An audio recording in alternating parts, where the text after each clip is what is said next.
नमस्ते दोस्तों, मेरे चैनल हिंदी अध्ययन में आपका स्वागत है। अगर आप मेरे चैनल पर नए हैं तो मेरे चैनल को सब्सक्राइब कीजिए। मेरे चैनल पर UGC net Hindi previous paper की सीरीज चल रही है और हम रोज एक पेपर को सॉल्व कर रहे हैं। कल हमने यूजीसी नेट जून 2021 का पेपर सॉल्व किया था और आज की वीडियो में हम यूजीसी नेट दिसंबर 2023 का पेपर सॉल्व करेंगे। ठीक है। प्रीवियस ईयर पेपर बहुत महत्वपूर्ण होते हैं। इनको आप परीक्षा देने के पहले ज़रूर से सॉल्व करें और अगर आप एमपी सेट हिंदी के विद्यार्थी हैं तो ये क्लास आपके लिए बहुत महत्वपूर्ण है। ठीक है, क्योंकि जब आप एमपी सेट हिंदी की परीक्षा देते हैं तो आपके लिए यूजीसी नेट हिंदी के प्रीवियस पेपर बहुत ही महत्वपूर्ण साबित होते हैं। ठीक है, तो आप इस वीडियो को ध्यान से देखिए और मेरे साथ साथ में यूजीसी नेट परीक्षा के प्रश्नों को हल कीजिए। तो चलिए देख लेते हैं हम पहला प्रश्न।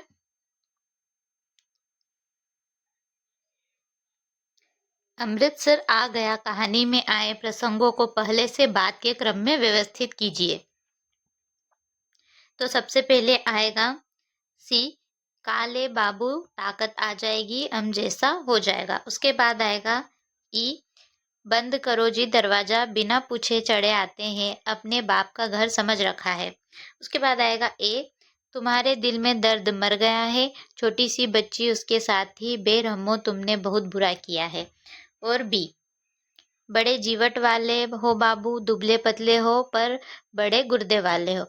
अब देखिए ऐसे प्रश्नों को हल सिर्फ यही कर सकते हैं जिन्होंने इस कहानी को पूरा पढ़ा होगा। ठीक है, अगला प्रश्न देख लेते हैं हम।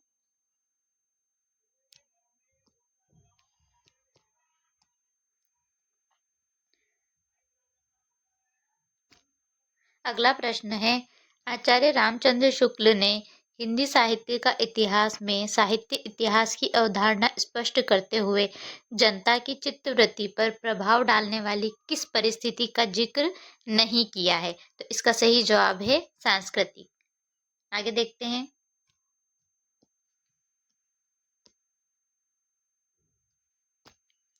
अगला प्रश्न है, अनुकरण का आशय है ऐसे प्रभाव का उत्पादन जो किसी स्थिति अनुभूति अथवा व्यक्ति के शुद्ध प्रकृत रूप से उत्पन्न होता है। उपर्युक्त कथन किसका है? तो ये कथन है प्रोफेसर गिलबर्ट मरे का। ठीक है, आगे देखते हैं। इस पेपर का पीडीएफ आपको मेरे टेलीग्राम चैनल पर मिल जाएगा। अगला प्रश्न है, क्या भूलूं क्या याद करूं से संबंधित उपयुक्त कथन है। बच्चन जी की आत्मकथा पर मान्यतन के आत्मचित्रण का प्रभाव है। बी, बच्चन जी ने अपनी आत्मकथा के एक हिस्से का शीर्षक जीवन की आपाधापी में प्रस्तावित किया था। और ई, बच्चन जी के जीवन और काव्य दोनों के विकास में रुबाइयात उमर खयाम और उसके अनुवाद का विशेष योगदान है। तो क्या भूलूं क्या याद करूं के संबंध में ये उपयुक्त कथन जो दिए गए हैं इनको आप ध्यान रखिएगा। ठीक है, अगला प्रश्न देख लेते हैं।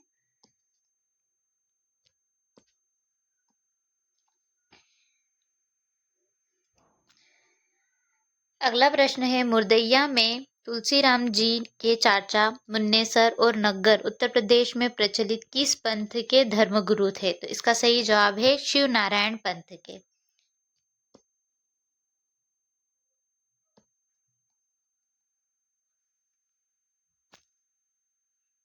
ये प्रश्न ठीक से क्लियर नहीं था तो इसलिए मैंने इसको यहाँ पर स्क्रीन पर लिख दिया है। ठीक है, पढ़ते हैं इसको। एशिया के हरे भरे धर्म जैसे वे वे ही पश्चिमी विज्ञान की वास्तविकताओं के संपर्क में लाए जाते हैं, सूखी लकड़ियों के ढेर मात्र रह जाते हैं। यह कथन किसका है? तो यह कथन है हंटर का। आगे देखते हैं।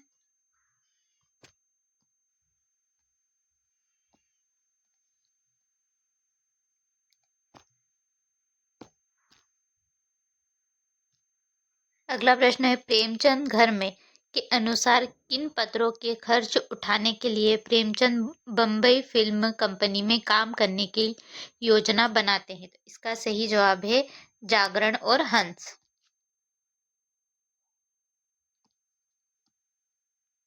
अगला प्रश्न है, परीक्षा गुरु उपन्यास के प्रकरणों के शीर्षकों को पहले से बाद के क्रम में लगाइए। तो सबसे पहले आएगा अकाल में अधिक मास, उसके बाद सब में हाँ, फिर आएगा सुख दुख, फिर बिगाड़ का मूल विवाद और साहसी पुरुष। तो इसका ऑप्शन 2 सही हो जाएगा। अगला प्रश्न देखते हैं।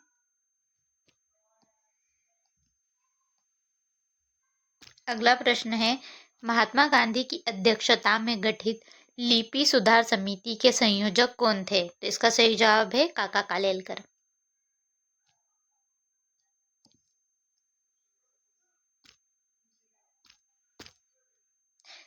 मुक्तिबोध की कविता अंधेरे में पात्र के रूप में उपस्थित ऐतिहासिक व्यक्ति हैं। तो मुक्तिबोध की कविता अंधेरे में जो ऐतिहासिक व्यक्तियों के नाम आए गए उनके नाम बताने हैं हमको। तो उनके नाम है टॉल्स्टॉय, तिलक और गांधी। बहुत महत्वपूर्ण प्रश्न है ये, आप चाहे तो इसको नोट कर सकते हैं। आगे देखते हैं।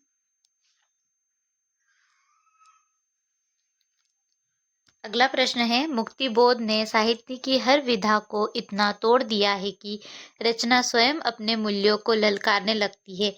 कविता बढ़ते बढ़ते डायरी हो जाती है और डायरी चलते चलते कहानी हो जाती है। मुक्तिबोध के रचना शिल्प के बारे में यह कथन किस साहित्यकार का है? तो इसका सही जवाब है श्रीकांत वर्मा। अगला प्रश्न देखते हैं। संस्कृति और सौंदर्य में आए कथन है केवल ए, बी, डी। अशोक के फूल केवल एक फूल की कहानी नहीं, भारतीय संस्कृति का एक अध्याय है। रविंद्रनाथ ठाकुर ने भारत को महामानव सागर कहा है। प्रसाद ने रहस्यवाद शीर्षक निबंध में सौंदर्यानुभूति की परंपरा को पुनर्निर्मित करने का प्रयास किया था। तो संस्कृति और सौंदर्य निबंध के ये प्रमुख तथ्य हैं, इनको आप ध्यान रखिएगा। अगला प्रश्न देख लेते हैं।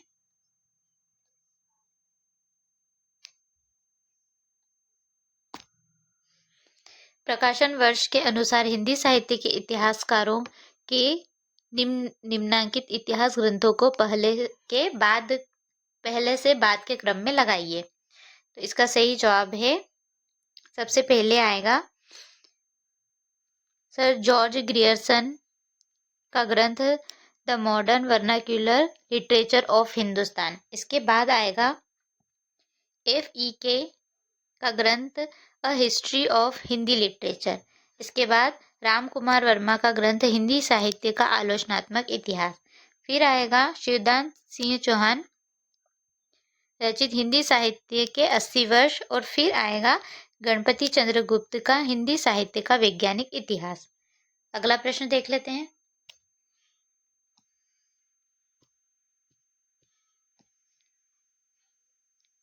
अगला प्रश्न है,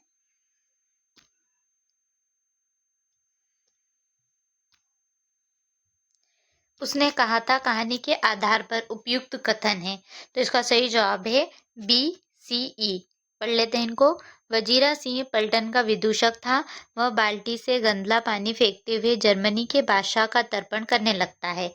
C सूबेदारनी ने अपने पति और बेटे को बचाने की गुहार लगाई। और E लहना सिंह नंबर 77 रेफल्स में जमादार हो गया। तो उसने कहा था कहानी के ये महत्वपूर्ण बिंदु आप ध्यान रखिएगा। अगला प्रश्न देखते हैं।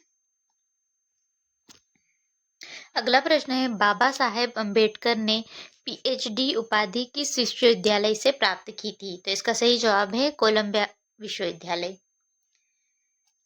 अगला प्रश्न है,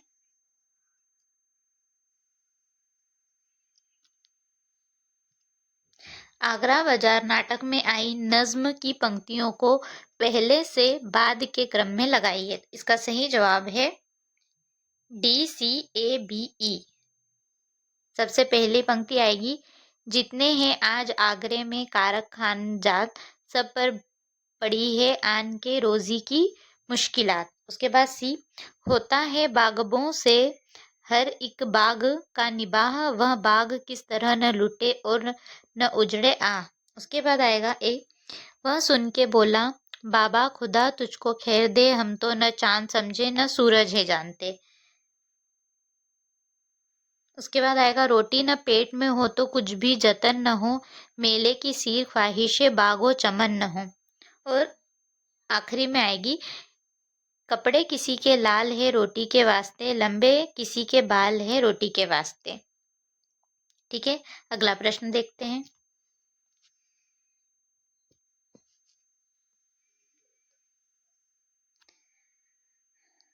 अगला प्रश्न है गोदान उपन्यास से। गोदान के अनुसार विमेंस लीग द्वारा आयोजित कार्यक्रम में मेहता जी के भाषण में व्यक्त विचारों का प्रतिवाद करने वाले पात्र का नाम है, यानी कि विमेंस लीग का जो भाषण किया गया था मेहता जी के द्वारा, उसका विरोध किसने किया था। ठीक है, तो इसका सही जवाब है सरोज ने। अगला प्रश्न देख लेते हैं। मिलान संबंधित प्रश्न है ये। सूची 1 से सूची 2 का मिलान कीजिए। एक तरफ है आलोचक और दूसरी तरफ उनके ग्रंथ के नाम है, तो इसका सही जवाब है ऑप्शन 2। नंद दुलारे वाजपेयी का ग्रंथ है नया साहित्य नए प्रश्न। श्याम सुंदर दास का ग्रंथ है सुकवि संकीर्तन। महावीर प्रसाद द्विवेदी का ग्रंथ है विचार और अनुभूति। नगेंद्र का ग्रंथ है साहित्यालोचन। तो ये बार बार पूछे जाने वाले ग्रंथ हैं, तो आप इनके नाम ध्यान रखिएगा। अगला प्रश्न देखते हैं।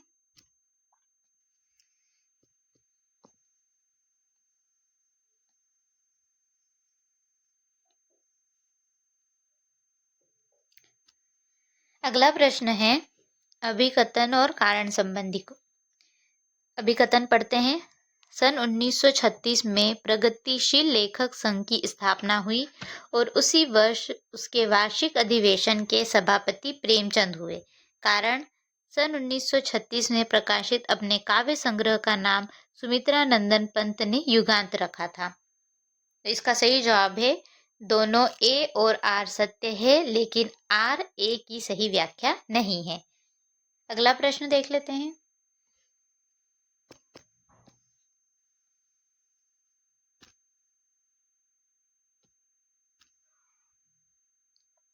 अगला प्रश्न है चंद्रगुप्त नाटक के चतुर्थ अंक में कुल कितने दृश्य हैं। तो इसका सही जवाब है कुल 14 दृश्य हैं। आगे देखते हैं।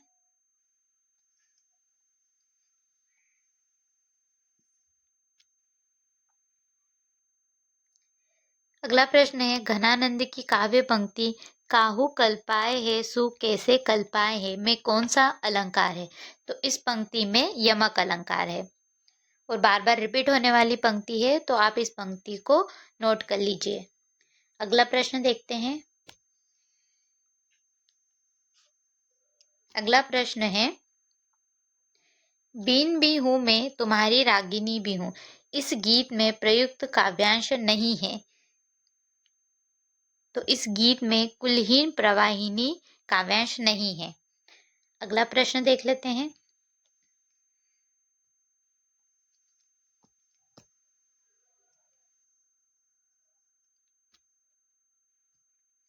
अगला प्रश्न है भारतीय काव्य शास्त्र सिद्धांत और संप्रदाय के संबंध में निम्नलिखित कथनों में से सही कथनों का चयन कीजिए। इसका सही जवाब है ए बी डी। इनको पढ़ लेते हैं हम।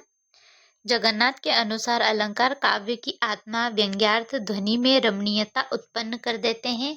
बी मम्मट के अनुसार नियत वर्णों का रस विषयक व्यापार वृत्ति कहलाता है। डी वामन के अनुसार सादृश्य पर आधारित गोनी लक्षणा वक्रोक्ति अलंकार कहलाता है। तो सिद्धांत और संप्रदाय के संबंध में निम्नलिखित कथनों को आप याद रखिएगा। चलिए अगला प्रश्न देख लेते हैं। अगला प्रश्न है भवानी प्रसाद मिश्र की कविता सतपुड़ा के जंगल में किस जनजाति का उल्लेख है? तो इस कविता में गोंड जनजाति का उल्लेख है। आगे देखते हैं।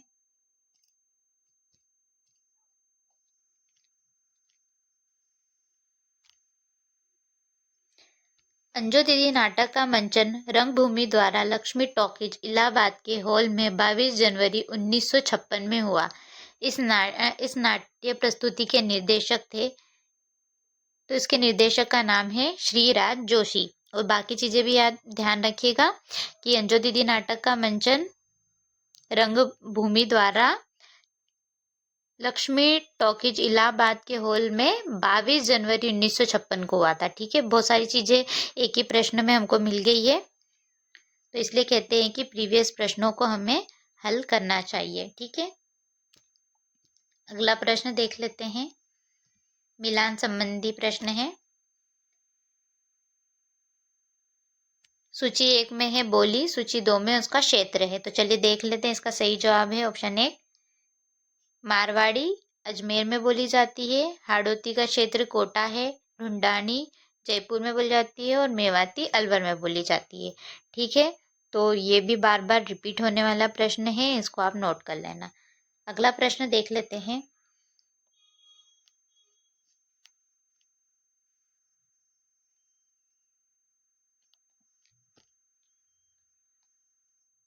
जो प्रश्न मैं छोड़ रही हूँ उसका भी पीडीएफ आपको मिल जाएगा, क्योंकि वो साफ दिखाई नहीं दे रहे हैं, इसलिए मैंने उनका अलग से एक पीडीएफ बनाया है। चलिए देख लेते हैं अगला प्रश्न। एक टोकरी भर मिट्टी कहानी के अनुसार विधवा टोकरी भर मिट्टी का उपयोग किस लिए करना चाहती थी? तो विधवा टोकरी भर मिट्टी का उपयोग चूल्हा बनाने के लिए करना चाहती थी। अगला प्रश्न देख लेते हैं। अगला प्रश्न है मिलान संबंधी। सूची 1 में पत्र दिए गए हैं और सूची 2 में प्रकाशन स्थान। तो इसका सही जवाब है ऑप्शन 3। देख लेते हैं इनको। पत्र है सदादर्श, दिल्ली से इसका प्रकाशन होता है। सज्जन कीर्ति सुधाकर का उदयपुर, सदाचार मार्तंड जयपुर से और आर्य दर्पण शाहजहांपुर से। अगला प्रश्न देख लेते हैं।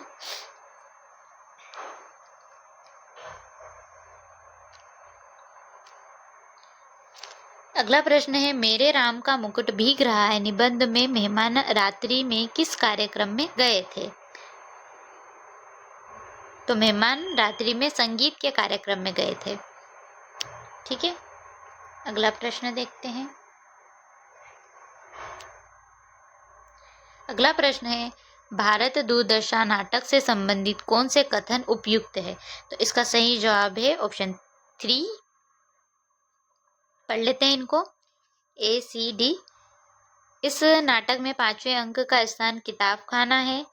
अपरस 16 छून रची भोजन प्रीति छुड़ाइयाँ संवाद सत्यनाश फौजदार द्वारा कहा गया है। और D इस नाटक का प्रकाशन संवत 1933 में हुआ है। अगला प्रश्न देख लेते हैं।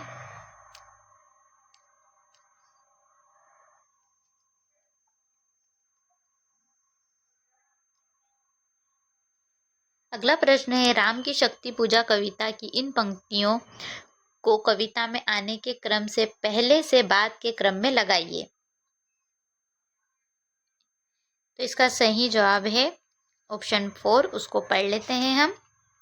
सबसे पहले बी की पंक्ति आएगी, हे अमानिशा उगलता गगन घन अंधकार।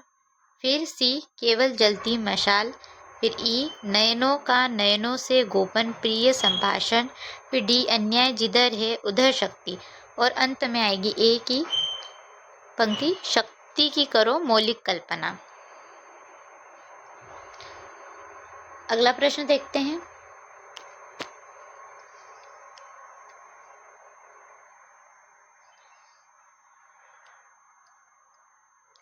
प्रताप नारायण मिश्र से संबंधित उपयुक्त कथन है। इसका सही जवाब है ऑप्शन 4, केवल B, D, E। पढ़ लेते हैं इनको। संस्कृत, उर्दू, फारसी, अंग्रेजी और बांग्ला में उनकी अच्छी गति थी। डी, दांत, भों, आप, बात, धोखा, रिश्वत, बेगार, होली जैसे विषयों पर उन्होंने निबंध लिखे हैं। और ई, कली कौतुक, भारत दुर्दशा, कली प्रभाव, गो संकट आदि उनकी प्रमुख कृतियां हैं। तो प्रताप नारायण मिश्र से संबंधित जो कथन है आप इनको नोट कर लेना।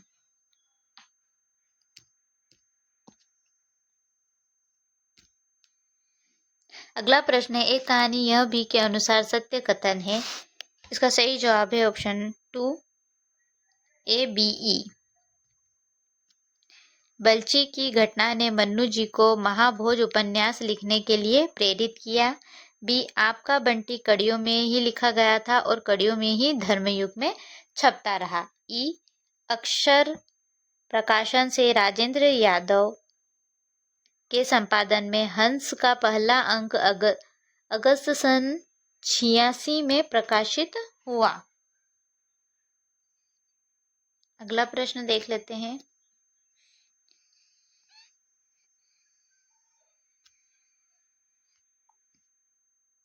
अगला प्रश्न है, सूची 1 में बच्चन की आत्मकथा और सूची 2 में उसके खंड दिए गए हैं।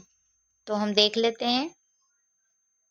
इसका सही जवाब है ऑप्शन 3 बसेरे से दूर। खंड 3 है नीड़ का निर्माण फिर। खंड 2 दशहरे से सोपान तक। खंड 4 क्या भूलूं क्या याद करूं। खंड 1। तो बच्चन की आत्मकथा के इन चारों खंडों के नाम आप याद रखिएगा, क्योंकि बार बार परीक्षा में यहाँ से प्रश्न बनता है। अगला प्रश्न देख लेते हैं हम। अगला प्रश्न भी मिलान संबंधी है।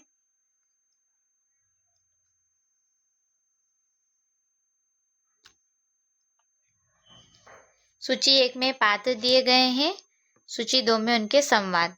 तो कौन से पात्र ने कौन सा संवाद किया है ये हमें बताना है। तो इसका सही जवाब है ऑप्शन 2। देख लेते हैं हम। धातु सेन का संवाद है, यदि राक्षस कोई था तो विभीषण था और बंदरों में भी एक सुग्रीव हो गया। कुमार गुप्त का संवाद देख लेते हैं, युद्ध तो करना ही पड़ता है, अपनी सत्ता बनाए रखने के लिए यह आवश्यक है। स्कंद गुप्त का संवाद देख लेते हैं हम। हृदय की बातों को राजनीतिक भाषा में व्यक्त करना चक्र नहीं जानता। पर्णदत्त का संवाद, राष्ट्रनीति दार्शनिकता और कल्पना का लोक नहीं है। तो पात्रों के ये संवाद याद रखिएगा, क्योंकि प्रश्न बन रहे हैं। ठीक है, अगला प्रश्न देखते हैं।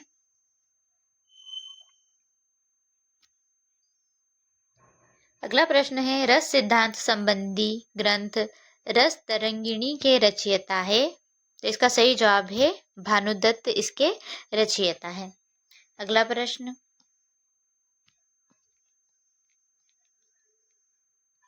अगला प्रश्न है, जो अपने धर्म से हीन पाप ही में गड़े रहते हैं वो माता पिता की हित की बात को नहीं सुनते, सबसे बैर करते हैं। ऐसे जो पापी जन हैं सो महाडेरावनी दक्षिण द्वार से जा नरकों में पड़ते हैं। यह गद्य खंड खड़ी बोली के किस आरंभिक गद्यकार का है।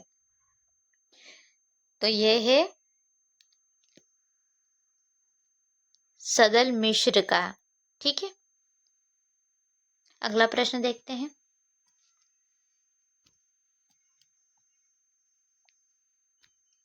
अगला प्रश्न है, आधे अधूरे नाटक के संबंध में सत्य कथन है। तो आधे अधूरे नाटक के संबंध में सत्य कथन बताना है हमको। इसका सही जवाब है ऑप्शन 2। देख लेते हैं इसको हम। ए, बी, डी। यह नाटक मौजूदा जीवन की विडंबना के कुछ एक सघन बिंदुओं को रेखांकित करता है। बी, श्री ओम शिवपुरी को यह समकालीन जिंदगी का पहला सार्थक हिंदी नाटक लगता है। और डी, आधे अधूरे आज के जीवन के एक गहन अनुभव खंड को मूर्त करता है। तो आधे अधूरे नाटक के संबंध में ये कथन आप ध्यान रखिएगा। हो सकता है कि अगली बार ये किसी और तरीके से पूछ लिए जाएं।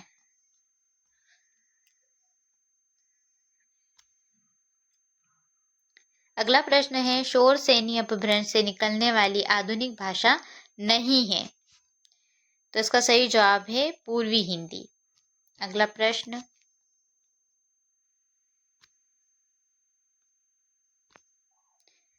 तमस उपन्यास में हरनाम सिंह और बंतों को अपने घर में पनाह देने वाली स्त्री है। इसका सही जवाब है रमजान की मां राजो। अगला प्रश्न देखते हैं।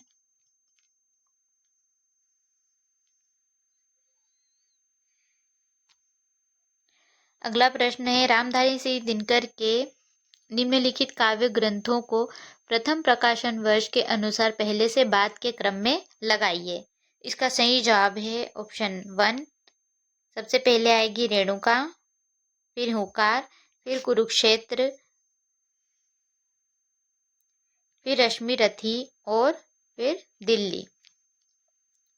तो रामधारी सिंह की रचनाओं को आप उनके कालक्रम के अनुसार याद कर लीजिएगा, क्योंकि बार बार उनकी रचनाएं पूछी जाती हैं। अगला प्रश्न देख लेते हैं।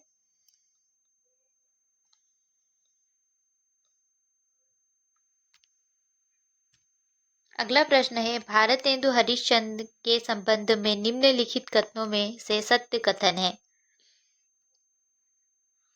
तो इसका सही जवाब है ऑप्शन 1, केवल ADE।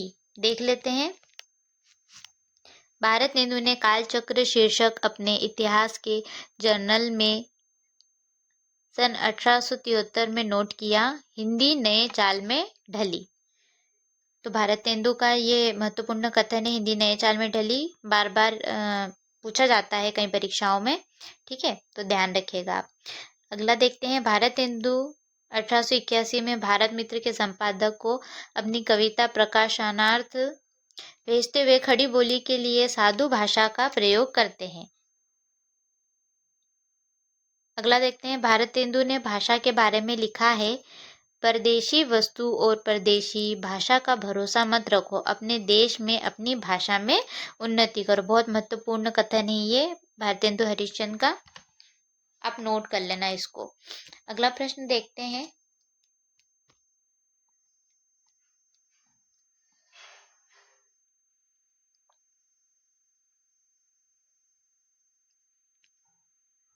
अगला प्रश्न है, उर्वशी के स्त्री पात्र हैं, तो उर्वशी के हमको स्त्री पात्र बताने हैं। तो इसका सही जवाब है ऑप्शन 3, ADE, सजन्या, चित्रलेखा और निपुणिका। अगला प्रश्न देखते हैं।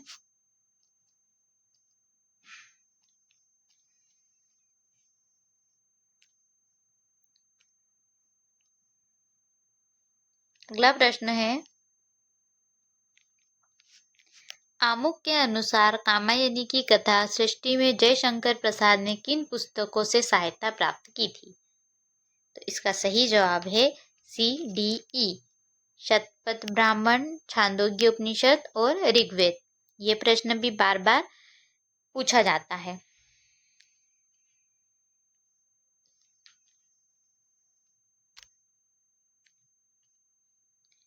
अगला प्रश्न है, कहन श्याम संदेश एक में तुम में पायो, कहन समय संकेत कहूँ अवसर नहीं पायो, प्रयुक्त काव्य पंक्तियां अष्टछाप के किस कवि की है? तो अष्टछाप में कुल 8 कवि हैं, हमें बताना है कि कौन से कवि की ये पंक्तियां हैं। तो इसका सही जवाब है ये नंददास की पंक्तियां हैं। ठीक है, नंददास की पंक्तियां भी UGC नेट की परीक्षा में खूब पूछी जाती है। ठीक है,